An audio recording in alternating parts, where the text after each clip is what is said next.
Long before the first steel beams of Ford Field were ever raised, long before the roar of NFL crowds echoed through downtown Detroit, the land itself already carried a weight that many would later describe as unsettling. The story of that soil begins decades earlier, in a city that once symbolized the very heart of American industrial power, and then slowly became a monument to collapse, abandonment, and forgotten dreams. The area where Ford Field now stands lies in the core of downtown Detroit, just a few blocks from landmarks like Comerica Park and the historic Fox Theater. Today, it is surrounded by lights, hotels, restaurants, and the promise of rebirth. But before 2002, before football returned to the city's center, this ground told a very different story. For much of the 20th century, the land was occupied by aging industrial warehouses, storage facilities, and service buildings tied to Detroit's manufacturing machine. These were not glamorous places. They were functional, heavy, and dark structures, built to serve factories that fed America's hunger for automobiles. Detroit's rise had been explosive. In the early 1900s, names like Henry Ford, William C. Durant of General Motors, and Walter Chrysler transformed the city into an industrial giant. Assembly lines ran day and night, workers flooded in from across the United States, and entire neighborhoods grew around the promise of stable jobs and prosperity. The city became known as the Motor City, a place where steel, oil, and ambition shaped daily life. The land that would one day host Ford Field was part of this ecosystem, supporting storage and logistics for an economy that seemed unstoppable. But the same forces that built Detroit also planted the seeds of its decline. Beginning in the 1950s and accelerating through the 1960s, factories began to close or move, automation reduced jobs, and racial tensions exploded into violence. The Detroit riot of 1967 marked a turning point, leaving scars that would never fully heal. Businesses fled, residents moved to the suburbs, and entire sections of the city were left behind. By the 1970s and 1980s, Detroit was no longer a symbol of industrial triumph, but a warning about economic collapse. The warehouses on that downtown land reflected this decay. Once busy with shipments and workers, they became hollow shells. Windows were boarded up or shattered, roofs leaked, and rust slowly consumed steel beams. Fires broke out with alarming frequency, some blamed on faulty wiring, others on arson, and many with no clear explanation at all. Former residents and workers from the surrounding blocks would later recall how smoke would rise unexpectedly at night, how sirens became part of the soundtrack of daily life. Stories began to circulate among those who lived nearby. Security guards spoke of strange accidents, of machinery failing without reason, of workers injured in ways that seemed almost improbable. Old maintenance records mentioned sudden structural collapses, walls giving way without warning, and unexplained power failures. In a city already burdened by unemployment, crime, and neglect, the land gained a reputation as a place where things simply went wrong. Between the 1960s and the 1980s, Detroit experienced population loss on a massive scale. Entire neighborhoods emptied out. What remained were abandoned buildings and forgotten streets, and the downtown warehouses were no exception. Squatters sometimes took shelter inside, and there were reports of sudden deaths, overdoses, and violent incidents within those decaying walls. While official records often listed natural causes or accidents, local memory painted a darker picture, one filled with unease and unanswered questions. By the early 1990s, the area was largely considered a dead zone, avoided by most residents after dark. Urban explorers who ventured inside the abandoned structures later described an oppressive atmosphere, as if the buildings themselves carried the weight of decades of despair. Whether these sensations were psychological or something more, they contributed to the legend that the land was somehow cursed by the city's downfall. In 1999, Detroit officials announced a bold plan: the construction of a new, modern stadium to bring the Detroit Lions back into the heart of the city. The Pontiac Silverdome, located in the suburbs of Pontiac, Michigan, had become outdated and symbolized the team's disconnect from the city it represented. Mayor Dennis Archer, along with business leaders and developers, believed that a downtown stadium could spark economic revival and restore civic pride. The chosen site was the same forgotten industrial land, scarred by decades of decline. On paper, it made sense. The location was central, accessible, and surrounded by other redevelopment projects. But almost immediately, rumors began to spread among construction crews and city workers. During the initial excavations, some laborers reported a disturbing number of accidents. Equipment malfunctioned, trenches collapsed unexpectedly, and injuries occurred despite safety protocols. To outsiders, these incidents seemed like nothing more than bad luck or the challenges of working on an old industrial site. But among the workers, a different narrative took shape. Veterans of construction sites across Michigan quietly admitted that they had never experienced so many problems in one place. Some refused overtime shifts. Others asked to be reassigned. A few even quit, citing a bad feeling they couldn't explain.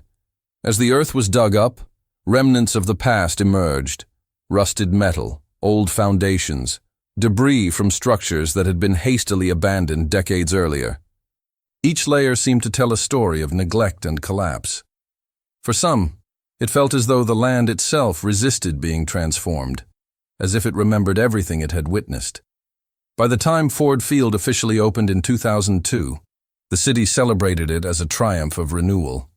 Yet the whispers never fully disappeared. Fans, journalists, and even players would later connect the team's struggles, strange injuries, and heartbreaking losses to the land's troubled history. Whether coincidence or collective imagination, the idea that something had gone wrong long before the first kickoff became part of Detroit's football folklore. What is undeniable is that the ground beneath Ford Field is not just soil and concrete. It is a silent witness to Detroit's rise and fall, to industrial glory and economic despair, to human ambition and human suffering. Long before the stadium lights illuminated the night sky, that land absorbed decades of hardship, abandonment, and unresolved stories. The curse, if one chooses to call it that, did not begin with missed field goals or lost seasons. It began when prosperity turned into decay, when buildings were left to rot, and when a city's heart was wounded and forgotten. Ford Field stands today as a symbol of hope and revival, but beneath it lies a past that refuses to be completely erased, reminding everyone that history, no matter how deeply buried, always finds a way to echo into the present. When Ford Field finally opened its doors on August 24, 2002, Detroit allowed itself to believe again. The city, still bruised by decades of economic decline, factory closures, and population loss, gathered around this new stadium as if it were more than concrete and steel. It was meant to be a declaration that downtown Detroit was alive, that the heart of the Motor City still beat strong.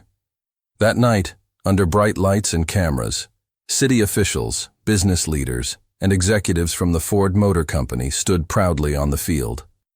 Members of the Ford family, whose name carried enormous symbolic weight in Detroit, were present as well. After all, the Ford family not only represented one of the most powerful automotive dynasties in American history, but they were also the owners of the Detroit Lions themselves. The atmosphere during the inauguration was filled with optimism. Mayor Kwame Kilpatrick spoke of rebirth and renewal. NFL representatives praised the stadium's modern design, its intimate seating, and its location in the very center of downtown. Ford Field was not just replacing the aging Pontiac Silverdome.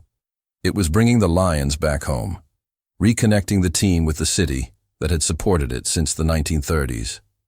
For many fans, this moment felt like the beginning of a new era, one in which past disappointments would finally be left behind. Yet, almost immediately, a strange feeling crept into the narrative. The Lions' early games at Ford Field did not bring the expected turnaround. Instead of confidence and dominance, the team seemed tense, fragile, and unusually unlucky. Players went down with injuries that felt more severe and more frequent than normal. Coaches spoke cautiously in press conferences, avoiding dramatic language, but inside the locker room there was a growing sense that something was off. One of the most painful symbols of this uneasy beginning was Charles Rogers. Drafted in 2003 as the second overall pick out of Michigan State University, Rodgers was supposed to be the future of the franchise. He was fast, powerful, and local, born in Saginaw, Michigan. Fans saw him as a hometown hero destined to restore pride to the Lions. But Ford Field became the stage for his downfall. In just his second NFL game, played at home, Rodgers suffered a broken clavicle. He returned briefly, only to break the same clavicle again the following season. Those injuries, combined with later personal struggles, effectively ended his career before it could truly begin. For many fans, his collapse inside the new stadium felt symbolic, as if hope itself had been injured. Rodgers was not an isolated case. Other key players also suffered serious injuries at home, often in moments that shifted the momentum of games. Running backs, wide receivers, and defensive starters seemed unable to stay healthy. While injuries are part of football, the pattern at Ford Field felt relentless. Season after season, promising moments were cut short by another trip to the medical tent, another player lost, another plan undone. As the years passed, the results at home became impossible to ignore. Between 2002 and 2008, the Detroit Lions developed one of the worst home records in professional sports. Ford Field, which had been designed to intimidate opponents and energize the home team, became a place of frustration and disbelief. Fans would arrive hopeful and leave shaking their heads, asking the same question over and over. How could things go so wrong, so consistently, in a stadium built to save the franchise? The breaking point came in 2008. Under head coach Rod Marinelli, the Lions entered the season already carrying years of disappointment. But no one could have imagined what would follow. Game after game, loss after loss, Detroit failed to win a single contest. When the season ended, the Lions stood at 0-16, the first team in NFL history to finish a full 16-game season without a victory. Several of those losses occurred at Ford Field, in front of loyal fans who continued to show up despite the pain. The stadium that was supposed to represent rebirth had instead become associated with humiliation on a national scale. Sports radio shows in Michigan exploded with theories. Callers spoke of bad luck, poor management, and terrible drafting decisions. But others went further. They talked about the land, the history beneath the stadium, and the strange chain of events that seemed to follow the team at home. Some fans joked darkly that Ford Field drained the energy from the Lions, while others spoke more seriously, pointing to the years of decay and suffering that had existed on that ground long before the stadium was built. Players, for the most part, avoided such talk. Publicly, they focused on preparation, discipline, and rebuilding. But anonymously, stories leaked out. Some players admitted that the atmosphere during home games felt heavy, especially when things started going wrong. A single mistake could turn the crowd tense, almost resigned, as if everyone expected disaster. That collective psychology, formed through years of losing, seemed to press down on the team itself. By the late 2000s, Ford Field had gained a reputation very different from the one envisioned in 2002. Instead of being a fortress, it was seen as a place where careers stalled and seasons unraveled. National commentators referenced the stadium when discussing the Lions' struggles, often with disbelief that a franchise could fail so completely for so long in one location. And yet, despite everything, the fans never fully abandoned it. They kept coming, wearing Honolulu blue, holding on to the idea that one day the narrative would change. Perhaps that is what makes the story of Ford Field so powerful. Its opening was not just the beginning of a new chapter, but the continuation of a deeper story, one shaped by history, disappointment, and resilience. The inauguration of Ford Field in 2002 was meant to erase the past, to bury Detroit's wounds beneath a symbol of progress. Instead, it seemed to awaken old ghosts. Whether those presagios were coincidence, psychology, or something rooted in the land itself remains open to interpretation. What is certain is that from its very first years, Ford Field became more than a stadium. It became a mirror of Detroit's long struggle, reflecting both its pain and its stubborn refusal to give up, even when the odds and the losses seemed impossibly heavy. As the years moved forward after the nightmare of the 0-16 season, Ford Field did not escape its reputation. Instead, between 2009 and 2019, the stadium seemed to cement its place in NFL folklore as one of the strangest arenas in professional football, a place where logic often failed and where games slipped away in ways that even seasoned fans struggled to explain. Detroit was rebuilding again, this time emotionally exhausted, but still loyal. Every new season carried cautious hope, and every home opener felt like a chance to finally break free from the past. Yet time and again, Ford Field became the stage for moments that felt almost unreal. One of the earliest symbols of this era came on September 12, 2010, during a season-opening game against the Chicago Bears. The Lions, playing at home, had battled their way back into the game, and late in the fourth quarter, wide receiver Calvin Johnson made what appeared to be a spectacular game-winning catch in the end zone. Johnson, already emerging as one of the most dominant receivers in the league, secured the ball, landed with both feet, and appeared to complete the process of the catch. Fans inside Ford Field erupted. For a brief moment, it felt like destiny had finally shifted. Then came the review. After replay, the officials ruled that Johnson had not completed the process of the catch, an interpretation of the rule that stunned viewers across the country. The touchdown was overturned. The Lions lost. National sports networks replayed the footage for days, and former players, analysts, and coaches openly questioned the decision. The phrase, the Calvin Johnson rule, entered NFL vocabulary, and once again, Ford Field was associated not with celebration, but with disbelief and frustration. That moment was not an isolated incident. In 2015, another game at Ford Field added fuel to the growing legend. This time, the opponent was the Dallas Cowboys, a franchise with its own massive following and history. Late in the game, with Detroit fighting for a crucial playoff positioning win, a pass interference flag was thrown against the Cowboys on a critical fourth down play. The call appeared clear. Lions fans celebrated, believing the game had turned in their favor. Then, inexplicably, the flag was picked up. No penalty. Dallas got the ball back and went on to win the game. The reaction inside Ford Field was explosive. Boos rained down from the stands. Players stood frozen in disbelief. Coaches argued on the sidelines. Across the NFL, fans from other teams admitted that they could not understand what they had just witnessed. Once again, Detroit seemed to be on the wrong side of a decision that defied explanation. For Lions supporters, it felt like confirmation that something was deeply wrong when games were played on that field. Throughout this decade, the Lions were not without talent. In fact, some of the most iconic players in franchise history either played at Ford Field or hovered over its story like ghosts of unfulfilled greatness. Matthew Stafford, drafted first overall in 2009 out of the University of Georgia, became the face of the team.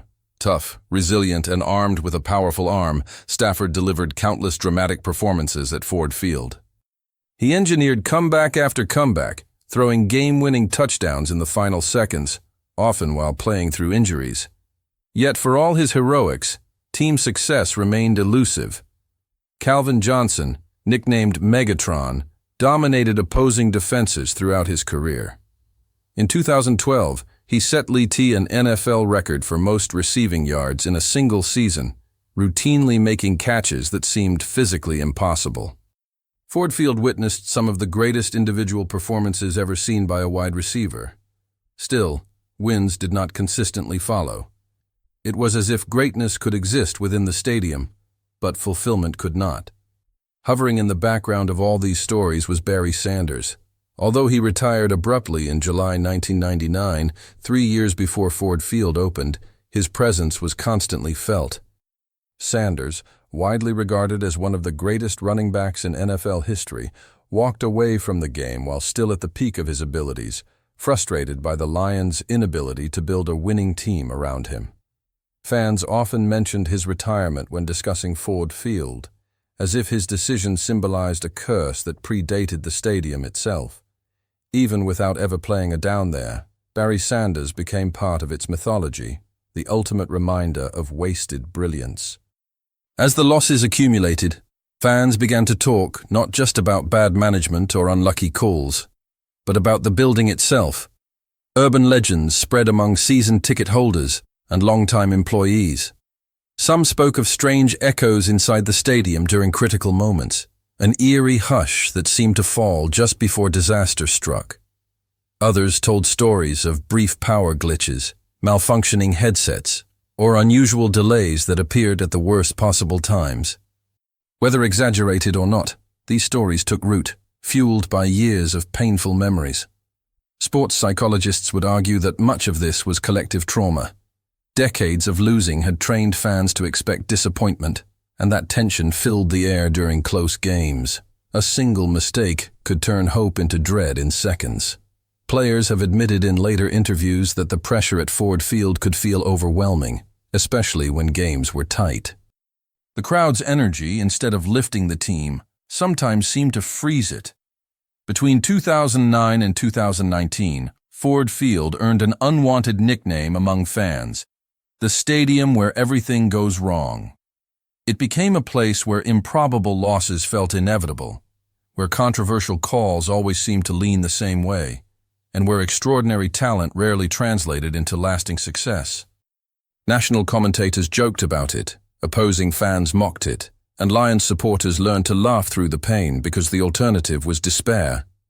If stories like this resonate with you, if you are the kind of person who looks beyond the scoreboard and wonders what really happens behind the scenes of the NFL, then this channel was created for you. Here, we don't just talk about wins and losses. We explore real events, forgotten moments, and the shadowy legends that surround some of the most famous stadiums in American sports history. We look at places like Ford Field, not only as arenas, but as living spaces shaped by time, memory, and human emotion. By subscribing, you become part of a community that questions what others accept at face value. A community that believes every field has a past, every franchise carries scars, and every bizarre play may hide a deeper story waiting to be uncovered. From controversial calls that changed seasons to careers that mysteriously unraveled, from cities that rose and fell to stadiums built on forgotten ground, each video is a journey into the side of football that rarely makes the headlines. Turn on notifications so you don't miss what comes next. The next story may take us to another city, another stadium, another moment that never quite made sense. And once you hear it, you may never watch a game the same way again. Because here, nothing is ever just coincidence, and some secrets are far more disturbing than they first appear. Yet even in this strange, often cruel chapter, something remarkable endured. The fans kept coming. Sundays in downtown Detroit still filled the streets with blue jerseys. Tailgates still formed. Families still passed down their loyalty from one generation to the next. Ford Field, for all its heartbreak, became a shared space of resilience, a place where suffering created community. By the end of the 2010s, the legend of Ford Field was firmly established. It was no longer just a stadium. It was a symbol of impossible defeats, bizarre games, and unanswered questions. Whether the cause was bad luck, flawed systems, psychological weight, or something tied to the land itself, no one could say for certain. What everyone agreed on was this: if something strange was going to happen in an NFL game, there was a good chance it would happen in Detroit, under the roof of Ford Field, where logic often failed and hope, though battered, refused to die. As the calendar turned into a new decade and the NFL entered the 2020s, Ford Field stood renewed on the surface but unchanged in spirit for many who knew its story. From the outside, the stadium looked modern and alive, equipped with upgraded technology, improved fan areas, and constant renovations designed to keep it competitive with the newest arenas in the league. Downtown Detroit itself had changed as well. New restaurants filled the streets near Brush Street and Woodward Avenue, hotels welcomed visitors on game weekends, and the city spoke openly about revival. Yet beneath the lights, beneath the turf, Ford Field still carried a silence that felt older than the building itself. In 2021, hope returned once again, as it so often had before. The Detroit Lions hired Dan Campbell as head coach, a former NFL tight end known for his emotional intensity and raw honesty. At his introductory press conference, Campbell spoke about grit, about biting kneecaps, about rebuilding a culture from the ground up. Fans listened carefully. Many had heard promises before, but something about Campbell felt different. He spoke like someone who understood pain, someone who knew what it meant to lose and keep standing. For a city like Detroit, that mattered. The roster, too, began to change. A younger generation of players arrived, less burdened by the scars of the 0-16 season or the years of bizarre losses that defined the previous decade. Analysts suggested that this new era could finally sever the emotional tie between Ford Field and its haunted reputation. And for brief moments, it seemed possible. Close games were fought harder. Losses, though frequent early on, felt more competitive. The team no longer looked lifeless. Still, the past refused to stay buried. Time and again, games at Ford Field slipped away in the final seconds. A missed tackle here, a blown coverage there, a penalty at the worst possible moment. Losses that defied probability stacked up quietly, adding new chapters to an old story. To outsiders, these were simply rebuilding pains. To longtime fans, they felt familiar in a way that was deeply unsettling. The script had changed its actors, but not its ending. Inside the stadium, there are places most fans never see. Service corridors, unused storage rooms, maintenance tunnels that date back to the earliest days of the building. Some longtime employees, people who have worked game days for decades, speak quietly about these areas. They describe stretches of absolute silence, even when 65,000 fans are screaming just yards away. No vibration, no echo, just stillness. On sold-out Sundays, when the noise above is deafening, those spaces remain eerily calm, as if untouched by the present. No official explanation exists, and none is truly needed. Old buildings everywhere have quiet corners, but in Ford Field, these details take on meaning because of everything that came before, because of the land's industrial past, because of the years of decay that preceded construction, because of the careers that withered there, the calls that never went Detroit's way, and the seasons that collapsed under the weight of expectation. For older Lions fans, those who remember Barry Sanders walking away in 1999 while still in his prime, Ford Field represents a continuation rather than a beginning. Sanders never played a single snap in the stadium, yet his shadow stretches across it. His retirement, announced in July of that year, long before the stadium opened its doors, is still remembered as one of the most painful moments in Detroit sports history.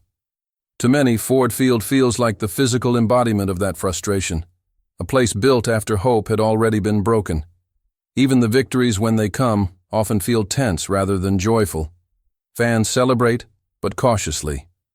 They have learned to wait for the flag, the review, the unexpected twist. The silence before the final whistle can feel heavier than the noise of the crowd. It is the silence before the scream, the moment when everyone holds their breath, unsure whether history is about to repeat itself once more. And yet, Ford Field is not empty. It never has been. Despite everything, despite decades of disappointment and ridicule from the rest of the league, Detroit fans continue to show up. They fill the seats. They wear the same colors their parents wore. They pass down loyalty like an inheritance. In this way, the stadium has become something larger than wins and losses. It is a shared memory, a collective endurance test, a place where frustration has forged identity. Today, Ford Field exists in a strange space between past and future. It is modern, efficient, and full of potential, yet emotionally tethered to decades of failure that cannot simply be renovated away. Dan Campbell and his players speak openly about changing the narrative, about breaking cycles, about making history instead of reliving it. Whether that is enough remains to be seen. The question that lingers is one no amount of analytics can fully answer. Is Ford Field merely the victim of coincidence, bad timing, and human error repeated over years? Or is there something deeper at work, something rooted in the soil beneath the turf, shaped by the rise and fall of a city that has known both greatness and abandonment? For Detroit, that question is not just about football. It is about identity, memory, and resilience. Ford Field stands quietly in the heart of downtown, waiting. Waiting for the moment when the silence finally breaks, not with another groan of disappointment, but with a roar strong enough to drown out the echoes of everything that came before. If stories like this captivate you, if you are drawn to real events, dark legends, and the hidden mysteries that live behind the bright lights of the NFL, then this is exactly where you belong. This channel was created for those who know that sports are never just about scores and statistics. They are about people, places, moments in time, and stories that refuse to fade away. Here, we go beyond what you see on television. We revisit stadiums long after the crowds have left, tracing the footsteps of players, coaches, and fans who lived moments of glory and heartbreak. We explore forgotten corners, controversial calls, careers that rose and collapsed, and games that still leave unanswered questions years later. Every field has a past. Every franchise carries scars. And sometimes what happens on Sundays is only the final chapter of a story that began decades earlier. When you subscribe, you are not just joining a channel. You are becoming part of a community that looks deeper, that questions coincidences, and that understands that history often whispers before it screams. From legendary arenas to overlooked matchups, from moments that shocked the league to events that were quietly buried, each video uncovers another layer of the NFL's untold side. Turn on the notification bell so you don't miss what comes next. The next story may take us to another stadium, another city, another moment where logic failed and something darker seemed to take over. And when it does, you'll be there from the very beginning, ready to uncover the truth behind the game.